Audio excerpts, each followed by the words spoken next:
talk to you. We've had many opportunities in the past, and I'm grateful that you're here and on this card. But how frustrated are you after being in Bellator for over a decade to currently be on a 4-fight losing streak?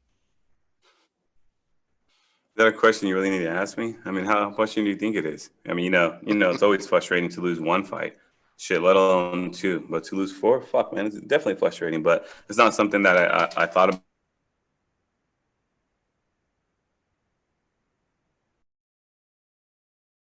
It's a lot twice not. So what's the training like for you now? Honestly, it's been the same, man. I mean, right when COVID hit, I was training before COVID hit because I was supposed to fight back in May. So COVID hit, and so the cards got canceled. I shut down, and I continued training at my house, just strength conditioning. And then my coach called all of us. Said, "Listen, I'm opening the gym just for the pros." So we still trained. You know what I mean? We still trained. We got ready, and then supposed to fight last month, and like a month and a half ago, and then I caught like a viral pink eye, and it lasted like 2 weeks. So they pulled me from the card, and then right away I jumped right back in. One last thing from on Thursday. I think he's a good-looking guy. I think he's tall. He's handsome. Yeah, that's what I think. Donna, your line is now live.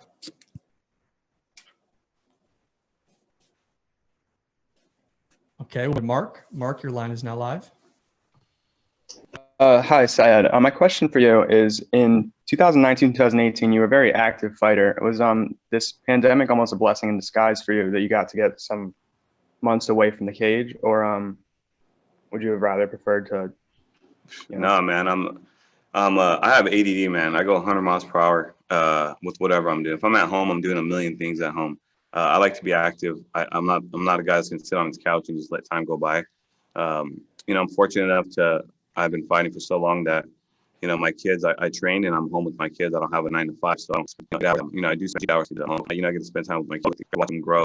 But fight wise, no, man. Fight out, until I can't fight. So got put on this. Thank you. Going into this one this weekend, your opponent is not like the usual guy you're used to. He's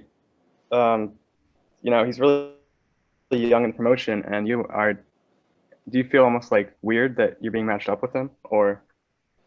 No, because it's part of it. You get these young guys that have a little bit of hype on them, and then you have the guys that are veterans like me that hype matches up, and you throw them against a guy like me, and then if he wins, then it does, and if he wasn't ready yet, and obviously he has a talent, and he's definitely going to do good in his career, but this fight is going to be like not even a make or break. You know what I mean? God forbid, any of us get hurt, but I think. I'm definitely going to stop that, hype train that is behind him. He's a good kid, but he has to fight me now. Donna? So, sorry about the technical difficulties there earlier.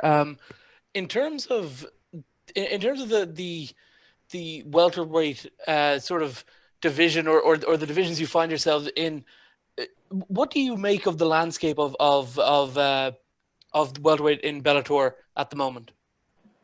Well, I'm fighting lightweight this fight. My last fight. Lightweight.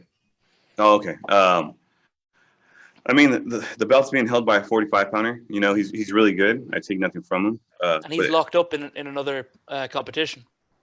Yeah, exactly. So I think once I win this fight, I'm gonna ask for whoever's the top two guys, because I want to get right back in there. You know what I mean? I don't know how much time I have left in the sport. I know I have a couple more years, but sometimes you fight once a year. Sometimes you fight 3-4 times a year.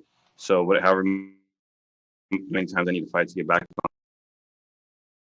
on that, back in that conversation, I still believe I'm, one of the best in Bellator, and I just got to go out there and prove it. And then once I do, then, hopefully the divisions open back up and, that belt's on the line again.